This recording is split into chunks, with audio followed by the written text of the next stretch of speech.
सोमवार के व्रत को लेकर मान्यता है कि इस व्रत को करने से भगवान शिव अपने भक्तों की मुराद जल्दी पूरी करते हैं। सोमवार का दिन भगवान शिव को समर्पित है, इसलिए इस दिन भगवान शिव की पूजा और व्रत करने का महत्व और ज़्यादा बढ़ जाता है।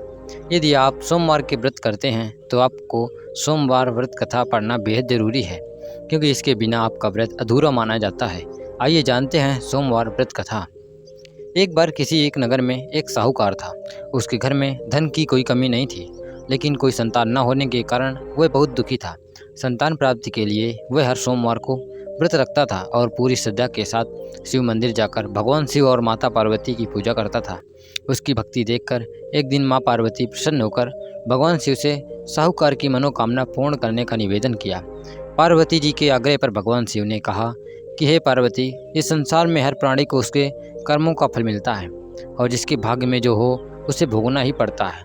लेकिन पार्वती जी ने साहूकार की भक्ति देखकर उसकी मनोकामना पूर्ण करने की इच्छा व्यक्त की।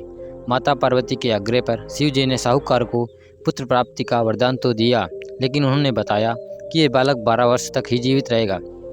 माता पार्वती और भगवान शिव की बातचीत को साहूकार सुन रहा था, इसलिए उसे ना तो इस बात की खुशी थी और ना ही दुख। वो पहले की भांति शिव जी की पूजा करता रहा। कुछ समय के बाद साहूकार की पत्नी ने एक पुत्र को जन्म दिया। जब वह बालक 11 वर्ष का हुआ तो उसे पढ़ने के लिए काशी भेज दिया गया।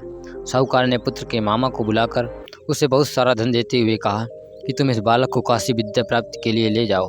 तुम लोग रास्ते में यज्ञ कराते जाना और ब्राह्मणों को भोजन दक्षिणा देते हुए जाना। दोनों मामा भांजे इसी तरह यज्ञ कराते और ब्राह्मणों को दान दक्षिणा देते काशी नगरी निकल पड़े। इस दौरान रात में एक नगर पड़ा, जहाँ नगर के राजा की कन्या का विवाह था। लेकिन जिस राजकुमार से उसका विवाह होने वाला था वह एक आंख से काना था। राजकुमार के पिता ने अपने पुत्र के काना होने की बात को छुपाने के लिए सोचा क्यों ना उसने साहूकार के पुत्र को दूल्हा बनाकर राजकुमारी से विवाह करा दूं। विवाह के बाद इसको धन देकर विदा कर दूंगा और राजकुमारी को अपने नगर ले जाऊंगा। लड़के को दूल्हे के वस्त्र पहनाकर राजकुमारी से विवाह करा दिया गया। साहूकार का पुत्र ईमानदार था, उसे यह बात सही नहीं लगी, इसलिए उसने अवसर पाकर राजकुमारी के दुपट्टे पर लिखा कि तुम्हारा विवाह तो मेरे साथ हुआ है, लेकिन जिस राजकुमार के संग तुम्हें भेजा जाएगा वह एक आंख से काना है। मैं तो काशी पढ़ने जा रहा हूँ। जब राजकुमारी ने चुन्नी पर लिखी बातें पढ़ी तो उसने अपने माता पिता को यह बात बताई। राजा ने अपनी पुत्री को विदा नहीं किया, फिर बारात वापस चली गई और दूसरी ओर साहूकार का लड़का और उसका मामा काशी पहुँचे और वहाँ जाकर उन्होंने यज्ञ किया। जिस दिन लड़का 12 साल का हुआ उस दिन भी यज्ञ का आयोजन था। लड़के ने अपने मामा से कहा कि मेरी तबीयत कुछ ठीक नहीं है। मामा ने कहा कि तुम अंदर जाकर आराम कर लो। शिव जी के वरदान अनुसार कुछ ही देर में उस बालक के प्राण निकल गए। मृत भांजे को देख उसके मामा ने विलाप करना शुरू किया। संयोगवश उसी समय शिव जी और माता पार्वती उधर से जा रहे थे। पार्वती माता ने भोलेनाथ से कहा, स्वामी, मुझे इसको रोने के स्वर सहन नहीं हो रहा, आप इस व्यक्ति के कष्ट को अवश्य दूर करें। जब शिव जी मृत बालक के समीप गए तो बोले कि यह उसी साहूकार का पुत्र है जिसे मैंने 12 वर्ष की आयु का वरदान दिया था। अब इसकी आयु पूरी हो चुकी है। लेकिन मातृभाव से विभोर माता पार्वती ने कहा कि हे महादेव, आप इस बालक को और आयु देने की कृपा करें, अन्यथा इसके वियोग में इसके माता पिता भी तड़प तड़प कर मर जाएंगे। माता पार्वती के पुनः आग्रह पर भगवान शिव ने उस लड़के को जीवित होने का वरदान दिया।